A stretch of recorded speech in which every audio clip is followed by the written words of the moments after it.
What was lost in these fires wasn't just property. These were places, homes that were filled with history, gifts from grandparents, memories by parents, and dreams carried by children. This fire took so much more than structures. It took pieces of your collective history. 1 year ago, LA experienced the worst disaster in its 240-year history. In the matter of a few short hours, an entire community was decimated. 12 people lost their lives. So many thousands of homes lost. Churches, schools, the YMCA, the rec center, the library, hundreds of businesses, the historic Sunset Corridor, landmarks reduced to ash.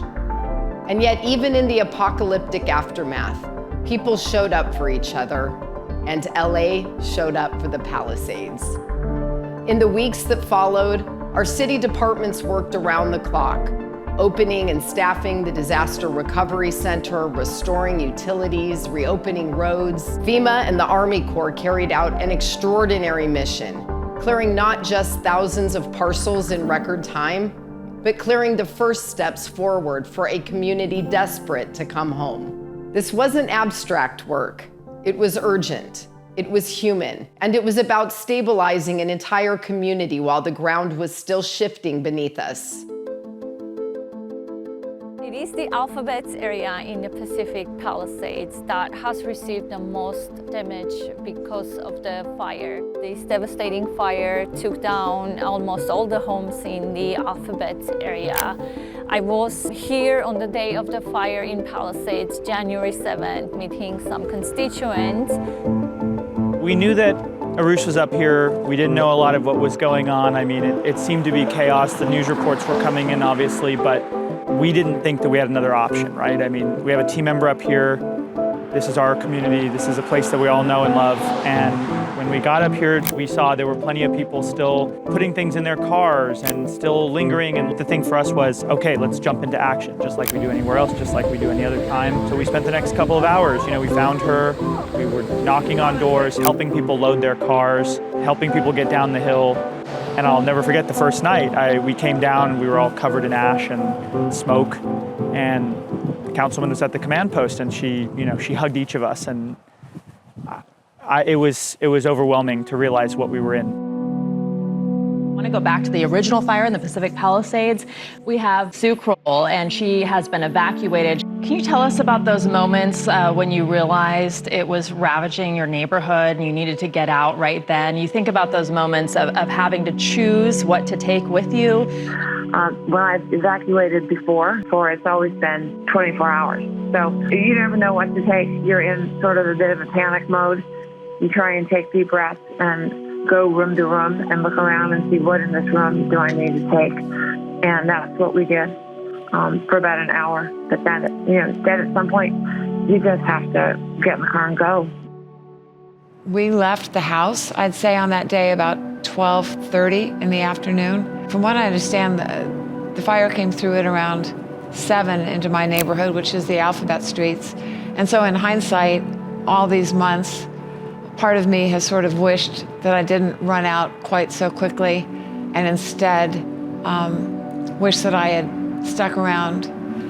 Because as everyone knows, when you lose your house in a horrible disaster like what we had, it's not just the house, it's all of the things that you have collected, your kids' memory books, your Christmas ornaments. Everyone I know in the Palisades was traumatized, whether their house was left standing or if their neighborhood was totally wiped out. It's a very, very close-knit town. So to have what felt like your big extended family scattered all over creation was, very difficult and very sad. Tahitian Terrace is a mobile home park in the Pacific Palisades that dates back to the 1950s. When I was a kid, it was a retirement age park that we were grandfathered into because my father owned his place prior to that. But eventually it would become, the community would vote for it to become an all-ages park again. My son was the first baby born in the park. There was not a single person who lived there that didn't understand how lucky they were to call that place home. I welcome you all to the Palisades. I welcome you to the Palisades burn zone. I welcome you to this post. This is a special place. We formed the long-term recovery group, the LTRG, to support the roster of citizens here. My roster is 10,460 families, and it's my role to connect with those people, whether they're well insured and on their way to recovery, but also whether they're at a loss, whether they have nothing left, whether everything was destroyed in the fire. The hardest part for me is understanding that I have to stop and add a psychological support component to every conversation, to every family that comes through my door, before we can even move into working on rebuilding, on dealing with their insurance, on dealing with all those struggles. We have to get them grounded.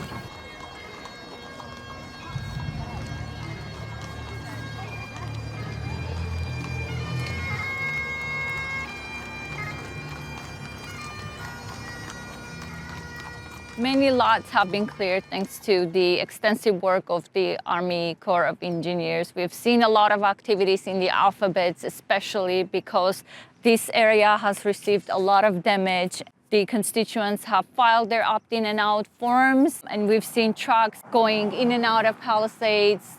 What you're going to see later today is us going on these properties, conducting a quick assessment, and then going on and removing fire ash and debris. So what really amazed me was Army Corps of Engineers. They came in and performed miracles.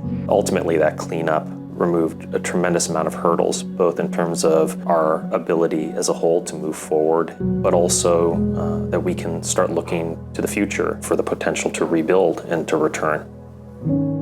Below Pacific Palisades and neighboring communities impacted by the devastating wildfires that struck your community in the early days of January 2025. I miss all of you and think of you often. Daily, I say my prayers for the survivors that you will find the strength to overcome adversity and get back onto your land and into your new home.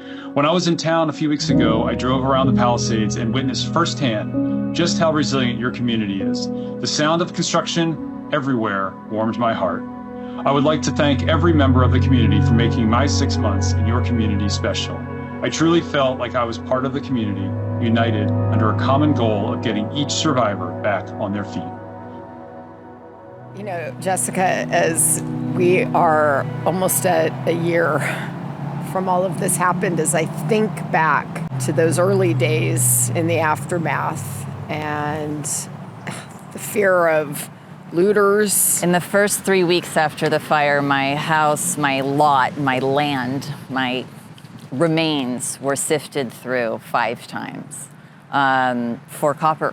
It's a feeling of being violated at your most vulnerable. So we've appreciated that your office has spoken up for this community and our needs and stepped when we needed the National Guard for longer. We've worked really closely to get homes registered with LAPD for no trespassing directions. You've got neighborhood watches organized. You've got the camera systems already in place, and we're building out more.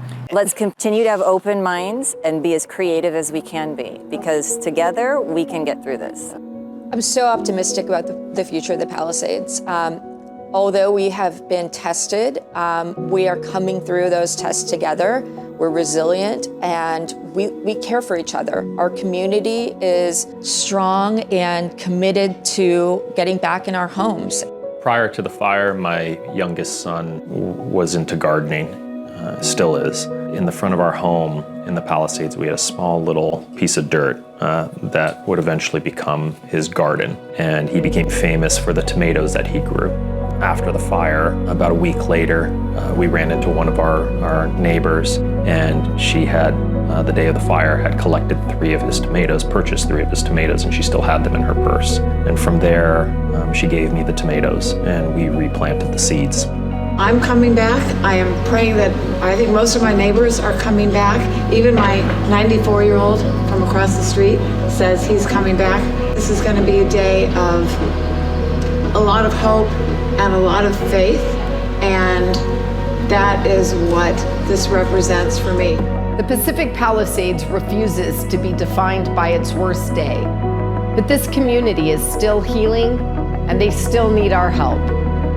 As a city, we remain committed to honoring what was lost, protecting what remains, and doing the hard work required to prepare for whatever comes next.